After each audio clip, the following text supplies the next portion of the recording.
All right, Shalom. I'd like to start off by saying Barakatah Yahweh, Ba'ashem Yahweh Shai, Ba'ashem Rakakudash. Welcome to a lesson dealing with 2nd Esdras, the 15th chapter. The brother Benji Ratazawanya from the Chicago camp had asked me to go through the 15th chapter, the 20th verse to the end. I'm not sure how far we're going to get down, but Lord's will, we get a few of these verses in there, and pretty much it's pretty self-explanatory, dealing with how the Ishmaelites and the Iranians are going to be fighting against America, but there's going to be something that's going to draw that whole thing together. Remember, the Lord is mustering the hosts of the battle. Armageddon, the Valley of Jehoshaphat, is being set up to fight this last war, which is World War III. And building off of World War III, we know that in the scriptures speak about these three world wars in the book of Revelation. And there's a book by the name of Satan's Angels Exposed. And on page 161 and 162, and I believe 163, they have an account of what Pike and Mazzini put together, a plan for 3 world wars to bring in global domination. So I'm going to read a little bit of this, and then we're going to get into the scripture and then take it from there. It says, in 1871, Giuseppe Mazzini issued a remarkable letter in which he graphically outlined plans for 3 world wars. Until recently, this letter was on display in the British Museum Library in London. Pike aided in making this plan known in the United States. It was a blueprint for 3 wars. So when we go to the next page, which is the next chapter, which is chapter 22, the 3 wars planned or coincidence. Albert Pike's 3 supreme councils controlled 23 other subordinate groups throughout the world. The Mazzini-Pike plan was to control the world. How would this be accomplished? Just bear with me 1 second. It says, how would this be accomplished? It says, the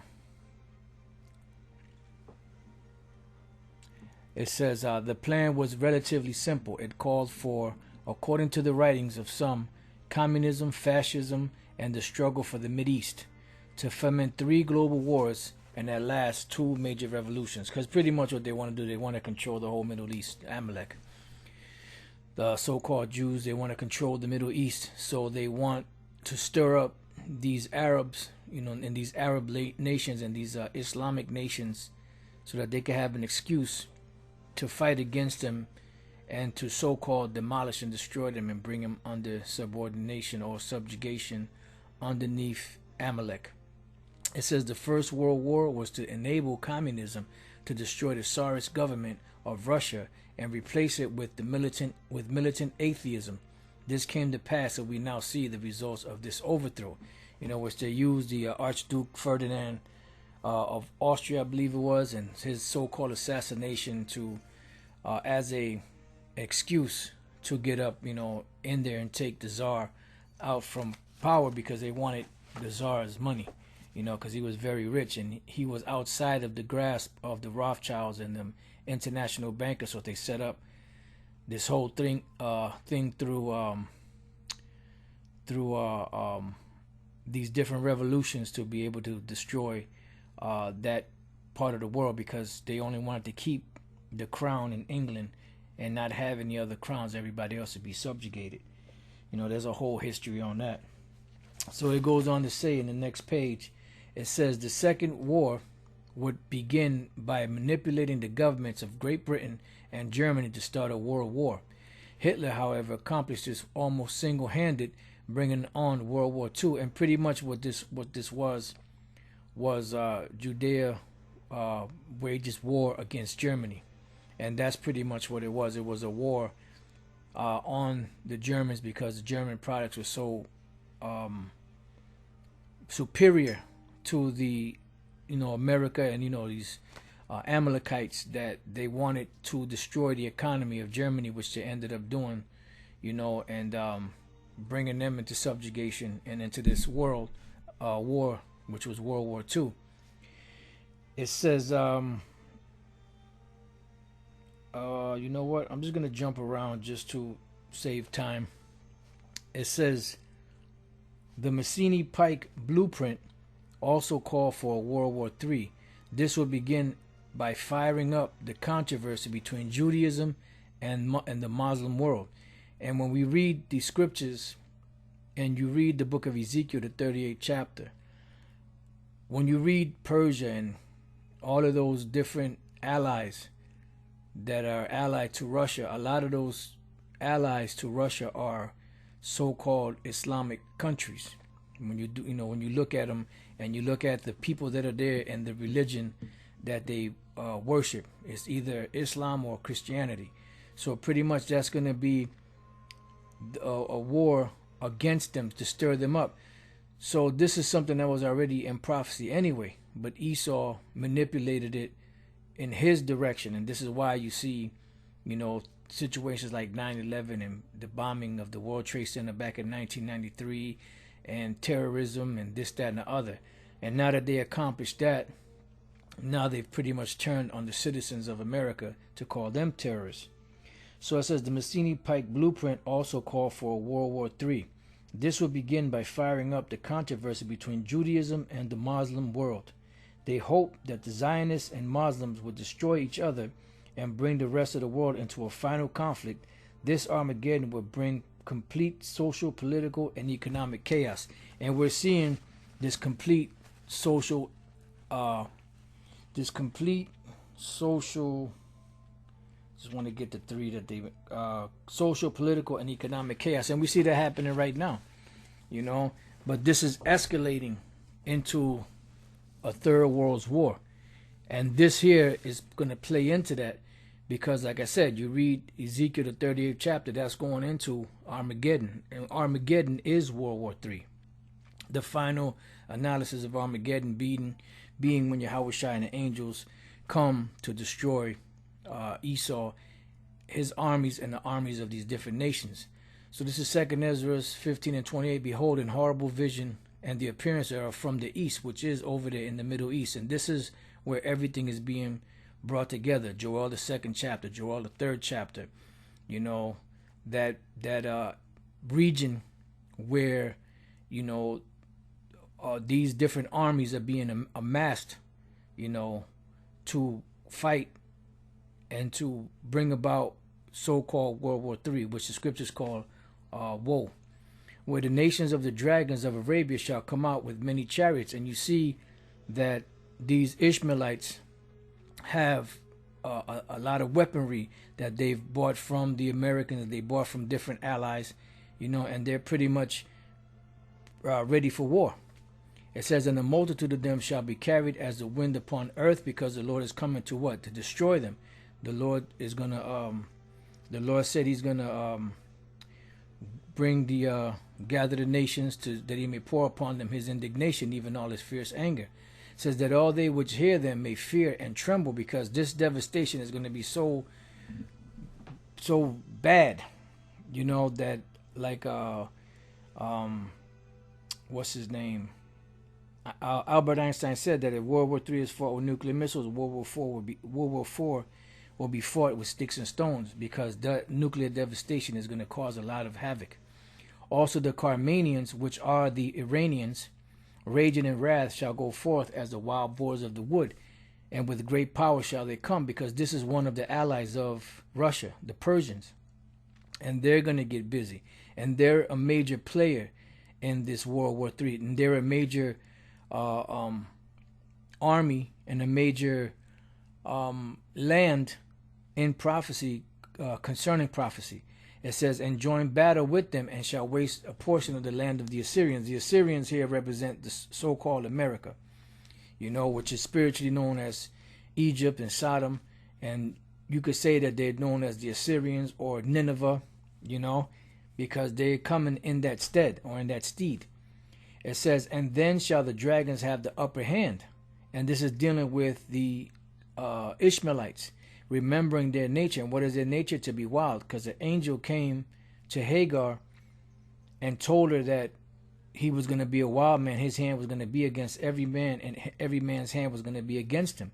That's why they're involved in so many, conflicts and situations, because that is a part of their nature. And Esau is using that to prod him, to try to draw him into this war. And that's why the Third World War was centered around the Amalekites, the Zionists, and the so-called Arabic or Islamic nations, because they know that that's going to cause a great stir. And this is also a part of prophecy itself. Here in the book of Jeremiah 49 and 20, it says, therefore hear the counsel of the Lord that he hath taken against Edom, and his purposes that he hath purposed against the inhabitants of Teman. Surely the least of the flock shall draw them out. Surely he shall make their habitation desolate with them. So the Most High is going to use Amalek to set these things off. And that's why America is, or Israel is, an ally to America, and they're in a lot of situations because of these Amalekites. And they're the ones that's going to cause that final push, to mess with Iran or whatever other nations in prophecy, to cause this world, this Third World War, to get down, in so many words. Then these shall be troubled.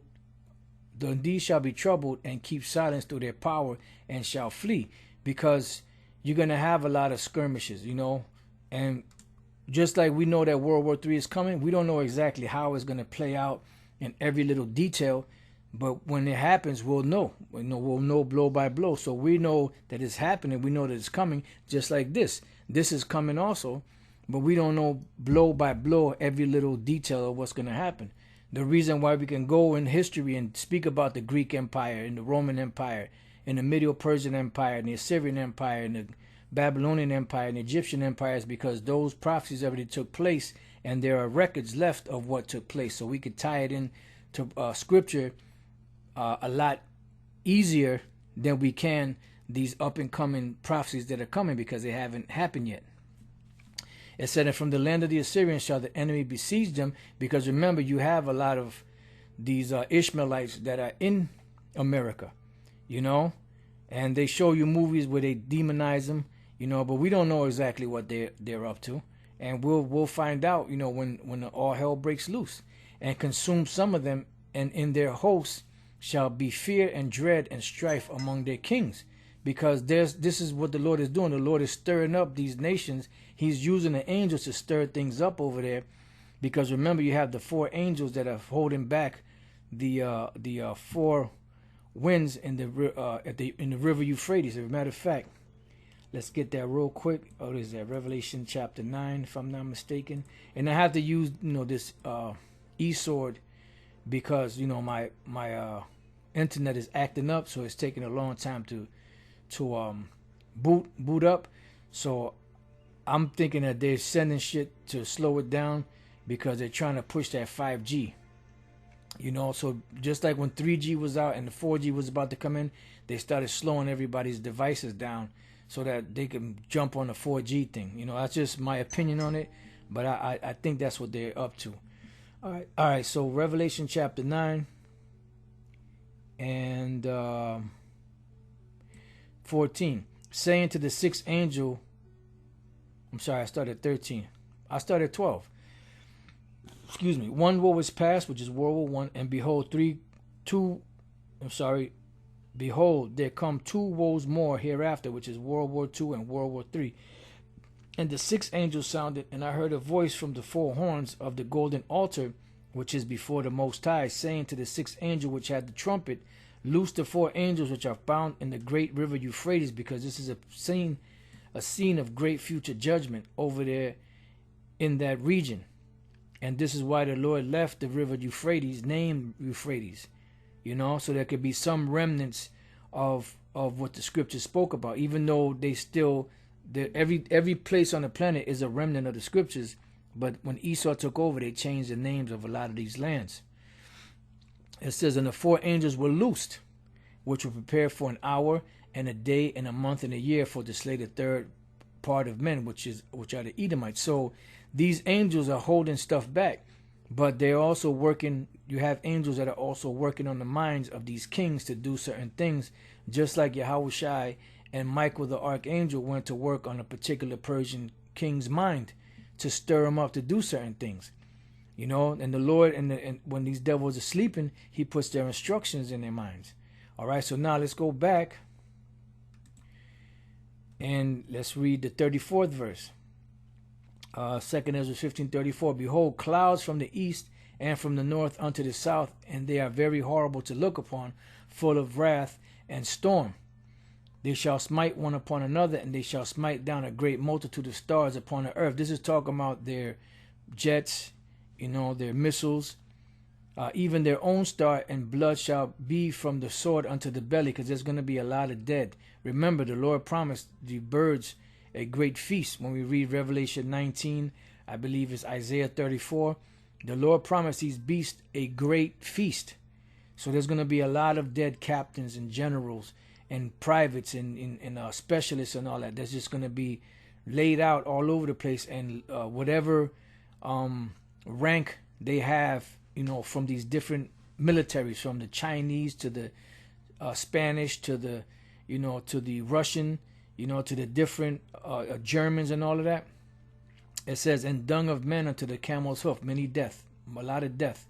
And there shall be a great fearfulness and trembling upon earth. Why? Because World War III is going to bring a lot of devastation. And it's not just going to be World War III.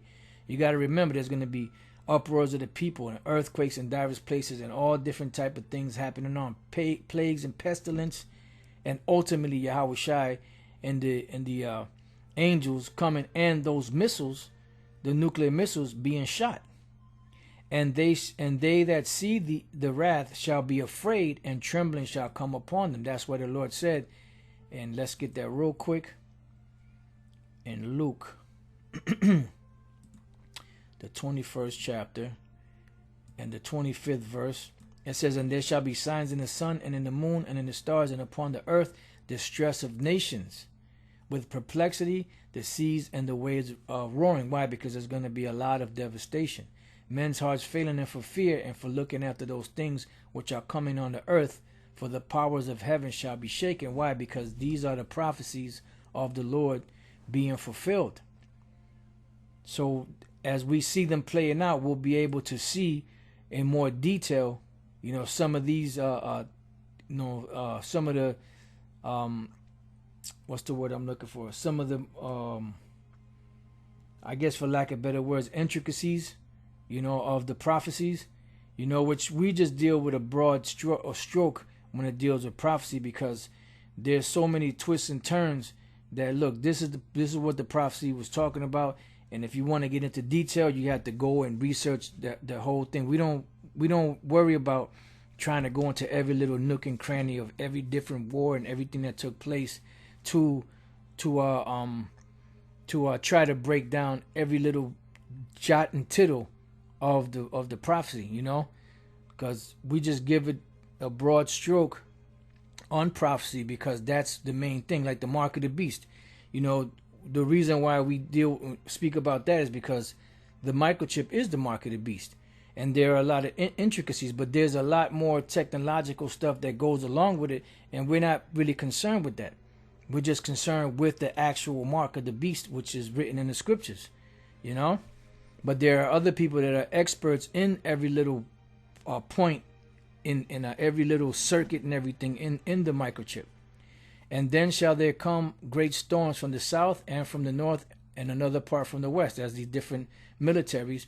And strong winds shall arise from the east, and shall open it, and the clouds which raised up in wrath, and stars stirred to cause fear toward the east and the west wind, shall be destroyed. Like I said, these are just battles that they're going to be fighting. Just like when you watch World War I movies and World War II movies, these different battles that they have.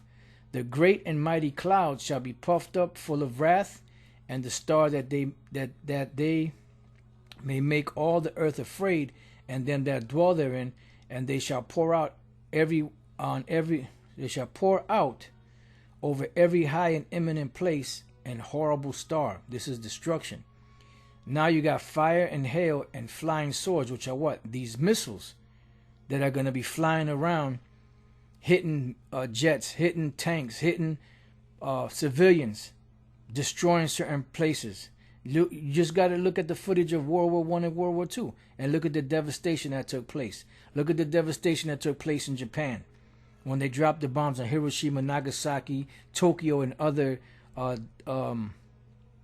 cities, major cities in Japan.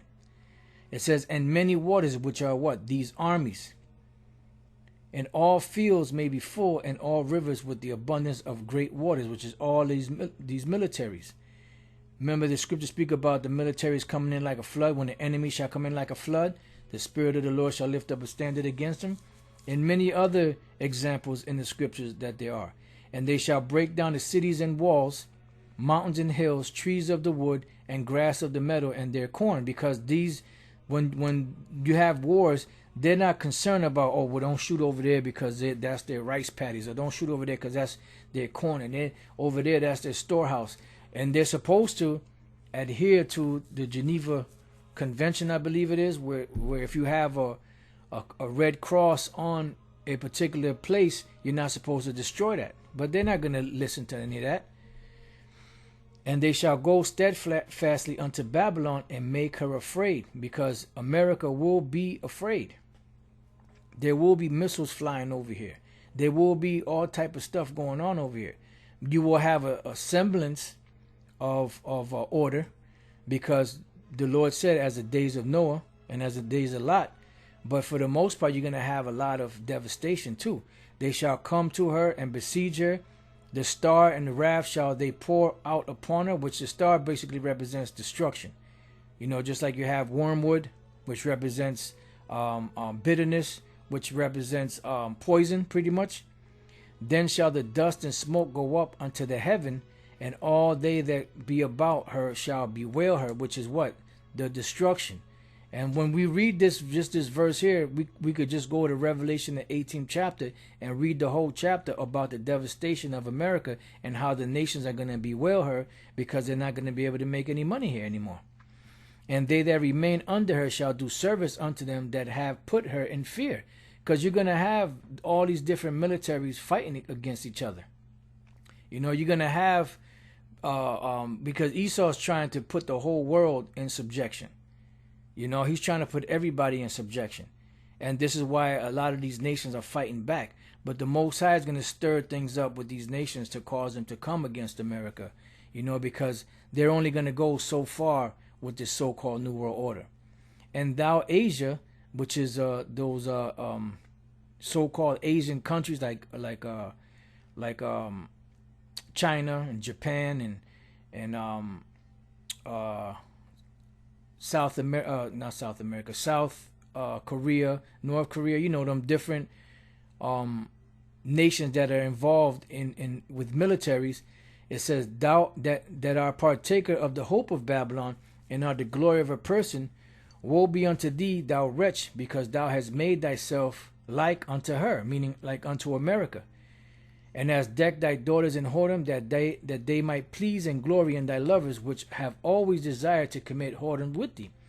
Thou hast followed her that is hated in all her works and inventions. Therefore saith the Most High, I will send plagues upon thee, widowhood, poverty, famine, sword, and pestilence, to waste thy houses with destruction and death. And this is going to happen to some of those places.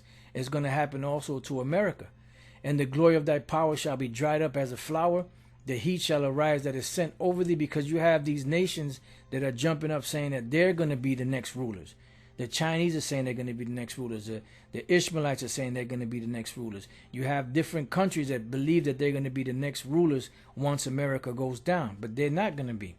Thou shalt be weakened as a poor woman with stripes, and as one chastised with wounds, so that the mighty and lovers shall not be able to receive thee. Would I with jealousy have so proceeded against thee, saith the Lord?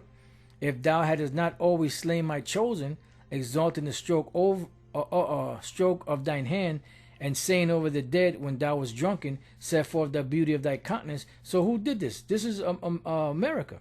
These Edomites here that did this against Jake, against the so-called Latin tribes, against the so-called Indian tribes, you know, which are Israelites. The reward of thy whoredom shall be in thy bosom, because America is the top whore. That's why the scriptures call her Babylon the Great, the mother of harlots and abominations of the earth. Therefore shalt thou receive recompense, because the Most High is going to pay you back. Like as thou hast done unto my chosen, and all of these nations are being gathered over there for the controversy of Zion. And these things that are spoken of here are going to fall upon these nations, but mainly America. Like as thou hast done unto my chosen, saith the Lord, even so shall the Most High do unto thee, and shall deliver thee into mischief. It says, thy children shall die of hunger, and thou shalt fall through the sword. So they're going to receive everything, payback, so to speak. Thy cities shall be broken down, and all thine shall perish with the sword in the field. Because you see now, well, now, you know, things are shut down, but prior to March, you know, these nations were growing. Their cities were growing. America is a big metropolis. It says, they that be in the mountains shall die of hunger. And what's going to cause them to go into the mountains? Well, right now they're seeing the devastation going on, but eventually there's going to be martial law, concentration camps, and things of that nature that's going to cause certain people to flee up into the mountains where they have certain retreats, because they were getting ready for what was coming, and eat their own flesh and drink their own blood, which is what? Cannibalism, for very hunger of bread and thirst of water. So they're going to run out of those things, whether they actually run out because they didn't have enough, or whether someone that's stronger than them comes and takes what they had and barely leaves them anything, or leaves them nothing. As in the case of the movie The Road, where they had nothing to eat. Thou as unhappy shall come through the sea and receive plagues again, because America, which is spiritually known as Egypt, shall be plagued with plagues as before. When we read up above this in the earlier verses of 2nd Esdras, the 15th chapter. Let's see if we can find that real quick. 12th verse. Egypt shall mourn, and the foundation of it shall be smitten with the plague and punishment that the Most High shall bring upon it. So you see how the Lord is making reference to Egypt, to Assyria, to Babylon. These are all names that are put upon America. They that till the ground shall mourn. Did I pass it?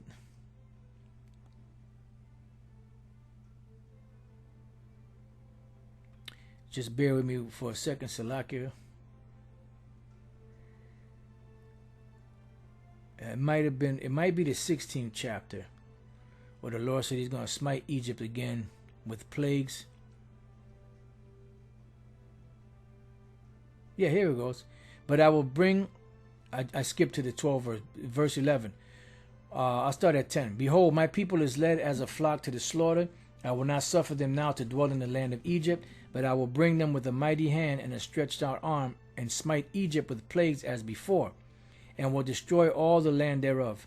Egypt shall mourn, and the foundation of it shall be smitten with the plague and punishment that the Most High shall bring upon it. So pretty much the Lord is going to plague them again as he did in ancient Egypt, but this is going to be the modern day Egypt, or the spiritual Edom. Spiritual Egypt, which is Edom. All right, so we're done with that. Let's go back down, see if we can find this precept. All right, verse 60. And in the passage they shall rush on the idol city, and shall destroy some portion of thy land, and consume part of thy glory, and shall return to Babylon that was destroyed. So America's done. It's finished. You know, and these nations are going to be leaving